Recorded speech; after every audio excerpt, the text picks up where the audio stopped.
ઉચ્છલમાં સોનમ વાંગચુક અને વિદ્યાર્થી આંદોલનના સમર્થનમાં રેલી યોજાઈ, મામલતદારને આવેદનપત્ર અપાયું.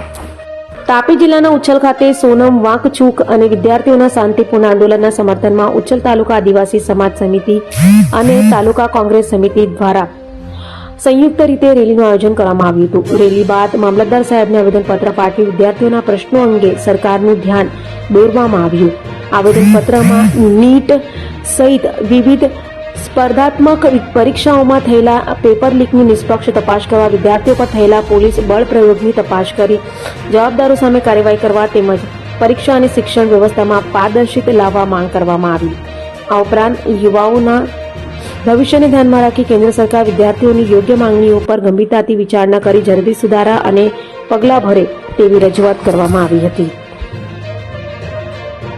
જંતર મંતરની અંદર જે વિદ્યાર્થીઓ દ્વારા આંદોલન છેડવામાં આવ્યું હતું અને ત્યારબાદ સોનમ સર દ્વારા એમને એ આંદોલનને એમની સાથે એ પોતે જોડાયા અને અનશન પર ઉતર્યા. અને જે માંગણીઓ હતી વિદ્યાર્થીઓની તે હતી કે નીટના જે પેપરો લીક થયા હતા, જે વિદ્યાર્થીઓના ભાવિ સાથે જે સતત ને સતત ભારત દેશની અંદર લગભગ 70 જેવા પેપરો લીક થયાની જે વાતો બહાર આવી છે, જે તદ્દન એકદમ ખૂબ જ શરમજનક ઘટનાઓ છે.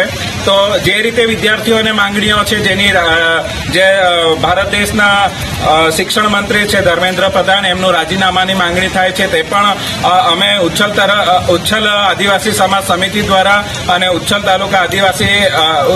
તાલુકા કોંગ્રેસ સમિતિ દ્વારા અમે એ વિષયની પણ માંગણી કરીએ છીએ કે એમનું રાજીનામું થવું જોઈએ અને જે વિદ્યાર્થીઓના જે સતત પેપરો લીક થાય છે દેશમાં, તે જે પ્રક્રિયા છે એના પર દેશના જે દેશે એમના પર ધ્યાન દોરવું જોઈએ કે આ બાબતો પછી ફરી ના થાય. અને આ જે પ્રક્રિયામાં આંદોલનો થયું છે એ આંદોલનની દરમિયાન જે બાળકો પર લાઠીચાર્જ અને જે બાળકો ઘવાયા છે એ જે ઘટના છે એ લોકશાહીના વિરોધમાં છે. તો દેશના વડાપ્રધાન શ્રી નરેન્દ્ર મોદીએ એ વસ્તુનો પણ ધ્યાન રાખવું જોઈતું હતું અને એ વિષય પર સમગ્ર જે દિલ્હી પોલીસ છે એનો જવાબ દિલ્હી પોલીસ આપે એવી અમે ઉચ્છલ તાલુકા તાપી ગુજરાતથી અમે માંગણી કરીએ છે.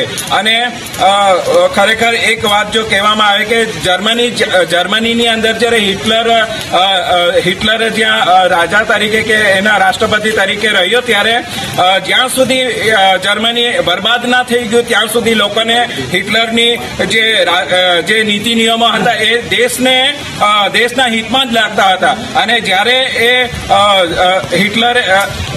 હિટલરે એનું સત્તા પૂરી થાય ત્યારે બધાને ખ્યાલ આવે છે કે દેશ બરબાદ થઈ ગયો છે એના બનાવેલા નીતિ નિયમ હતો. તે જ રીતે આપણા ભારત દેશની અંદર પણ જે આ જ રીતે બનવા જઈ રહ્યો છે એવું મારું માનવું છે.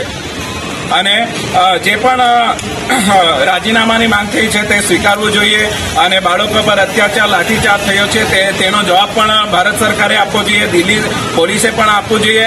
અને જે પેપર લીકો થયા છે એવું ફરી વારંવાર ના થાય અને દેશના જે ભવિષ્ય છે, બાળકો, વિદ્યાર્થીઓ, તેમના સપના સાથે ખિલવાડા ના થાય એવું ફરી ના થવું જોઈએ. એ હેતુથી અમે ઉચ્છલ આજે મામલતદારશ્રીને આવેદનપત્ર આપ્યું છે, રેલી મારફતે ધારણા પણ કર્યા છે અને જે તે જવાબદાર અધિકારીઓ છે એમને ફરી કહું છું કે એમના પર